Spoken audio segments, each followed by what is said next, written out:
जब भी कोई भी गारमेंट मैन्युफैक्चरिंग का काम स्टार्ट करता है तो उन लोगों को ये समझ में नहीं आ पाता है कि मशीन राउंड वाली लेनी चाहिए या फिर स्ट्रेट वाली, और स्ट्रेट वाली मशीन लेने के क्या क्या फ़ायदे हैं और राउंड वाली मशीन लेने के क्या क्या फ़ायदे हैं।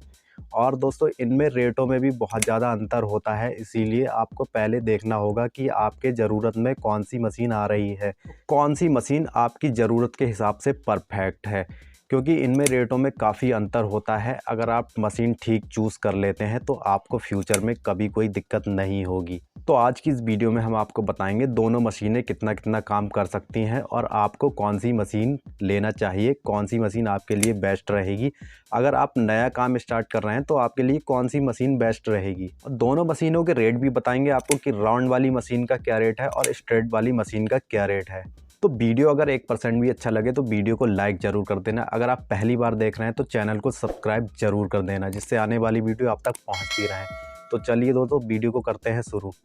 चलिए सबसे पहले बात करते हैं इन दोनों मशीनों की खासियत क्या है, यानी ये दोनों मशीनें कितना कितना कपड़ा काट लेती हैं। तो सबसे पहले बात करते हैं राउंड वाली मशीन। तो ये दोस्तों, ये 1.5 इंच से 2-2.5 इंच तक आती है। आप अपने हिसाब से ले सकते हैं। ये 1.5 इंच, 2 इंच, 2.5 इंच तक की लेयर काट देती है।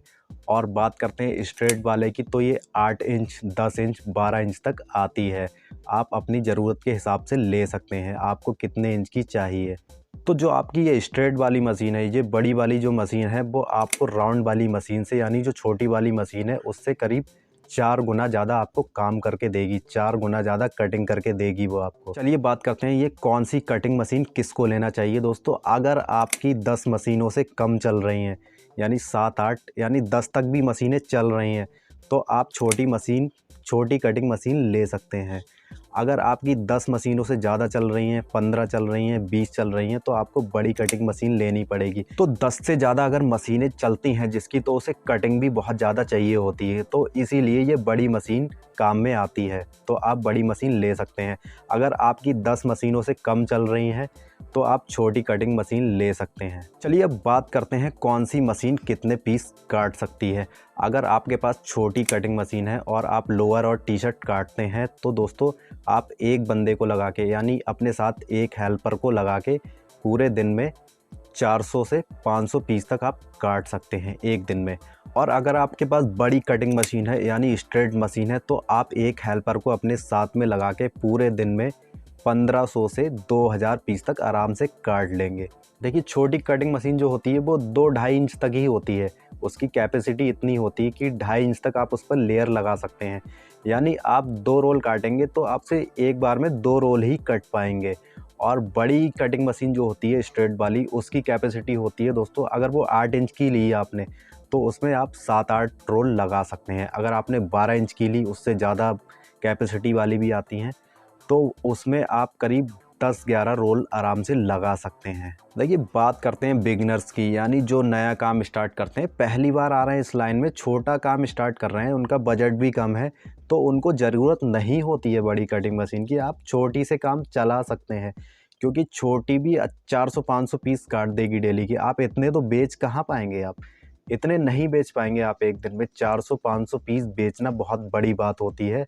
फिर उन्हें सिलना भी तो है। अगर आप काट भी लेंगे तो आप सिल कहाँ पाएंगे एक दिन में इतने, क्योंकि आपके पास इतने कारीगर नहीं होंगे। आपकी 7-8 मशीनें होंगी, तो उन्हें बड़ी कटिंग मशीन की ज़रूरत नहीं है, तो आप छोटी से ही काम चला सकते हैं। बड़ी कटिंग मशीन उसे चाहिए होती है जिसका काम अच्छा चलता होता है और 10-15 मशीनें उसकी चल रही होती हैं, उन्हें कटिंग की ज़्यादा ज़रूरत पड़ती है। या फिर बड़ी कटिंग मशीन वो लोग ले सकते हैं जिनका बजट अच्छा खासा है, यानी ठीक ठाक है। तो वो लोग ये सोचते हैं कि भाई मैं अभी से अपना सिस्टम पूरा बना के चलूँ, आगे मुझे अपडेट करने की कोई भी ज़रूरत ना पड़े। देखिए, अगर आप भी सोचते हैं कि आगे चल के आपको अपडेट ना करना पड़े, तो आप अभी से मेंटेन करके चलें उसे, क्योंकि आगे आपकी कैपेसिटी बढ़ेगी, आपको ज़्यादा कटिंग चाहिए होगी, आपके कारीगर ज़्यादा बनाएंगे, तो फिर क्या आपको वो जो आप छोटी कटिंग मशीन लेंगे वो आपको अपडेट करनी पड़ेगी, वो आपको हटानी पड़ेगी, फिर आप बड़ी लाएंगे। तो अगर आप चाहते हैं कि भाई मुझे आगे अपडेट ना करना पड़े, तो आप बड़ी कटिंग मशीन ले लीजिए। और जो लोग नए आ रहे हैं इस लाइन में, जो लोग पहली बार काम स्टार्ट कर रहे हैं, वो तो भाई छोटी मशीन ही लें, क्योंकि एकदम तो उनकी इतनी सेल होगी नहीं। मान लीजिए वो इतने सारी कटिंग कर लेंगे, लेकिन करेंगे क्या उसका, इतनी सेल तो होगी नहीं उनकी। मान लीजिए एक दिन में 100-200 पीस बेच लेंगे, इससे ज़्यादा नहीं बिक पाएंगे नए बिजनेस पे। देखिए मैं भी छोटी ही कटिंग मशीन यूज़ करता हूँ, क्योंकि मेरी ज़रूरत के हिसाब से वो मुझे कटिंग करके दे देती है। जितनी मुझे ज़रूरत है पीसों की, उतने वो कटिंग कर देती है, तो मुझे बड़ी मशीन लेने की ज़रूरत ही नहीं पड़ी। या फिर बड़ी कटिंग मशीन वो लोग ले सकते हैं जो हफ्ते में केवल एक दिन ही कटिंग करते हैं, यानी उनके पास टाइम नहीं है भाई, मार्केट का भी उन्हें देखना पड़ता है, सब कुछ उन्हीं को देखना पड़ता है, तो उन्हें टाइम नहीं मिल पाता है, तो वो हफ्ते में एक दिन ही कटिंग करते हैं। तो उनके लिए एक बड़ी कटिंग मशीन ठीक है, यानी हफ्ते में एक दिन कटिंग करेंगे, उनकी एक हफ्ता कटिंग चल जाएगी। और अगर आपने कटिंग मास्टर लगा रखा है तो भाई उसके पास भी टाइम नहीं है, वो भी हफ्ते में एक दिन आता है आपके यहाँ काटने, और बाकी दिन और कहीं वो कटिंग करता है।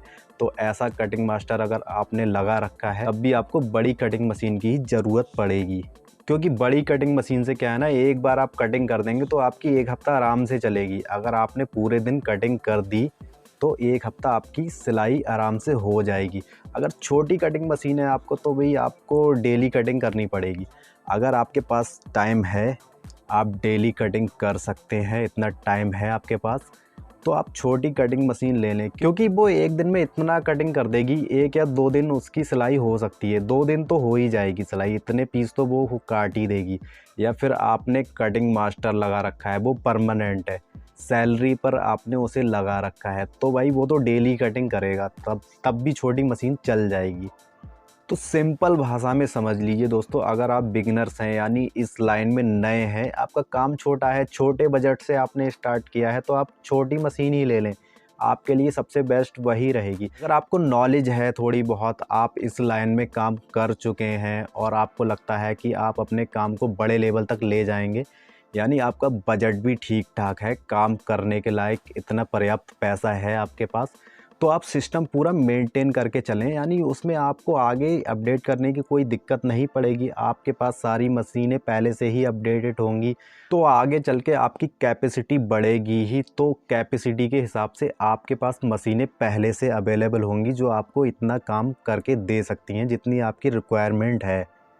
देखिए बात करते हैं अब इनके रेटों की, तो जो छोटी कटिंग मशीन है, जो राउंड वाली है, वो आपको मार्केट में 4 से 5 हज़ार के बीच में मिल जाएगी आराम से। और जो बड़ी वाली है, स्ट्रेट वाली है, वो आपको मिलेगी 14 से 16-17 हज़ार रुपये तक की रेंज में। यानी उसमें साइज आते हैं ना, 8 इंच का लेंगे आप, 12 इंच का लेंगे, क्या साइज लेंगे उस हिसाब से आपको मिल जाएगी। 14 हज़ार से स्टार्टिंग हो जाएगी उसकी, 8 इंच की आपको 14 साढ़े 14 में मिल जाएगी, और उससे बड़ा साइज़ लेते हैं तो वो 16-17 तक उसका रेट पहुंच जाएगा। अगर आप यही मशीनें ऑनलाइन लेते हैं तो ऑनलाइन तो बहुत ज़्यादा रेट होते हैं, ऑनलाइन आप ना लें तभी ठीक है। आप मार्केट से ले लें, दिल्ली से ले लें जाके, या फिर आपके नियर बाई जो मार्केट हो आप वहाँ से ले सकते हैं। उम्मीद करता हूँ दोस्तों वीडियो समझ में आया होगा। अगर आपका कोई सवाल हो तो वो भी कमेंट बॉक्स में हमें ज़रूर बताएं। तो जल्द मिलेंगे इसी तरह की एक और नई वीडियो लेकर, तब तक के लिए अपना ख्याल रखें। जय हिंद दोस्तों।